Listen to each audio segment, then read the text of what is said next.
ओम नमः शिवाय। धर्म जो है वो एक हमारा आचरण है, व्यवहार है, अनुभूति है। धर्म का आचरण हमें ऊंचा उठाता है, हमें महानता की ओर ले जाता है।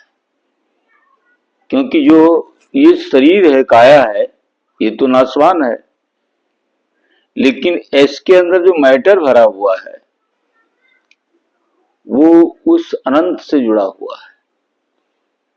और मनुष्य का शरीर ही है जिसके द्वारा हम सोच सकते हैं, समझ सकते हैं, साधना कर सकते हैं और धर्म को अंदर धारण कर सकते हैं। इसका व्यवहारिक पक्ष है, जब अनुभूति आ जाती है, जब हम इसके धर्म के रहस्य को समझ जाते हैं तो हमारे अंदर शील आ जाता है, सदाचार आ जाता है, विनम्रता आ जाती है। जैसे फलवान वृक्ष झुक जाते हैं, ऐसे धर्मशील व्यक्ति बहुत ही विनम्र हो जाता है, क्योंकि जगत की सच्चाई को जान जाता है। जब उसके अंदर शील आ जाता है तो धीरे धीरे उसकी समाधि लगने लगती है। थोड़ा सा भाव किया अपनी अंतरात्मा का, अनंत का, कि मैं कौन हूं, और गर्दन झुक जाती है, समाधि में चला जाता है, शून्य में, आनंद में चला जाता है। तो मन में वश में करना है। मन में जब वश हो जाता है तो प्रज्ञा हमारी जागृत हो जाती है, स्थिर प्रज्ञा।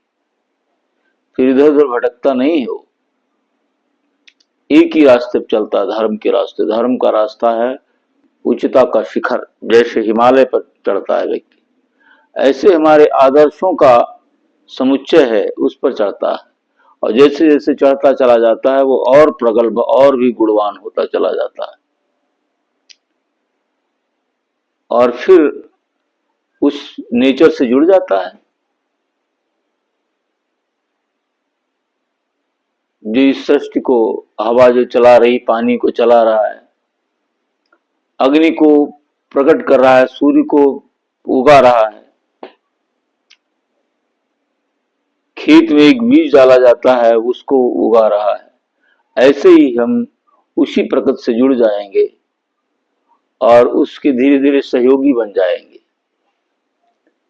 उसको आप परमात्मा कह सकते हैं, ईश्वर कह सकते हैं, जो अनंत में व्याप्त है। समूचे ग्रह नक्षत्र, सूर्य, सौरमंडल घूम रहे हैं, बहुत सारे ब्रह्मांड है ऊपर घूम रहे हैं, उनको चला भी रहा है। सबके अंदर भी बाहर भी है, वही हमारे अंदर है। तो उसकी विभूति जब आ जाती तो हम निर्मल हो जाते हैं। मैत्री, करुणा आदि सद्गुण हमारे अंदर भरने लगते हैं और अपने अंदर के हम धर्म को, सिद्धांत को पुष्ट करते हैं। जैसे एक पौधा लगाते हैं और माली देखभाल करता है, हम लगाते हैं तो हम भी देखभाल करते हैं, उसको खाद भी देंगे, समय पर पानी भी देंगे, उसको बड़ा करने की कोशिश करते हैं। ऐसे धर्म का बीज जो हमारे अंदर पनपने लगता है तो कुछ दिन शुरू शुरू में उसकी बड़ी देखभाल करनी पड़ती है, फिर हम अभ्यस्त हो जाते हैं उसके। और जब विरवा बड़ा हो जाता है तो फिर उससे जो फल लगते हैं, उससे जो छाया मिलती है, उससे बड़ा आनंद और क्या हो सकता है। लेकिन अभी धर्म के मर्म को समझ नहीं पाए हैं। आज दुनिया में जो अशांति है, जो पीड़ा है, वो धर्म के मर्म को न समझने के कारण है। पहले तो और लोग नहीं समझते थे धर्म के मर्म को। थोड़ा सा समूह बना लिया और दूसरे पर आक्रमण कर दिया, उसका संपत्ति छीन ली। आज भी है, ऐसे होते हैं, लेकिन आज कहीं कहीं सिस्टम डेवलप हो गया है, कोई आवाज उठाने वाला है, सरकारी सिस्टम है। अगर एक अपराध करता है तो कोई आवाज भी उठाने वाला है। घटनाएं तो घट जाती हैं आज भी, लेकिन उस समय ज्यादा था।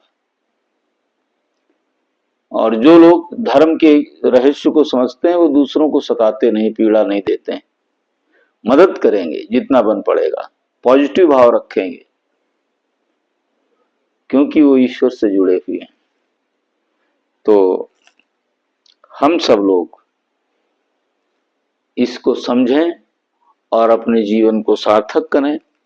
बिना धर्म से जुड़े हमारे जीवन की सार्थकता नहीं है। परोपकाराय शताम विभूतया, परोपकार के समान कोई विभूति नहीं है, लेकिन इसको कौन समझेगा। आज तो यही लोग समझते हैं कि हमारे पास सत्ता हो, ताकत हो, और कैसे भी आए, असत्य से के मार्ग से आए या छल कपट से आए, जुगाड़ से आए, लेकिन ये बहुत दिन तक नहीं रहती है। बहुत दिन तक वही रहती है कि हम भी सिद्धांत पर चलें, आप भी सिद्धांत पर चलें। जैसे एक लोकतंत्र की परिभाषा है कि आप भी चुनाव लड़िए, हम भी लड़ रहे हैं, जो जीत जाएगा वो आगे बढ़ जाएगा।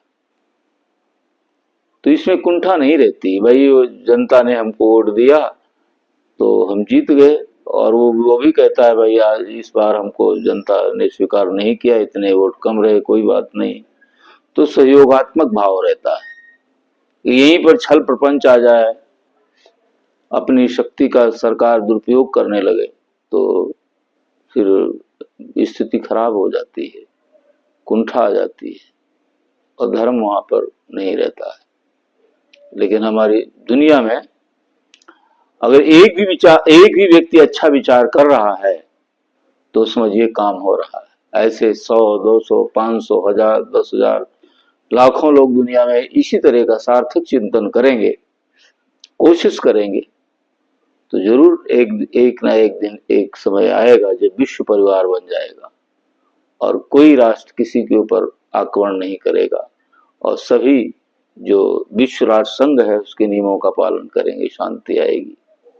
हमारा भी यही उद्देश्य है। बहुत बड़े बड़े महापुरुष काम कर रहे हैं कि हम लोग समझदारी को अपनाएं, धर्म को अपनाएं, आगे बढ़ें। ओम नमः शिवाय।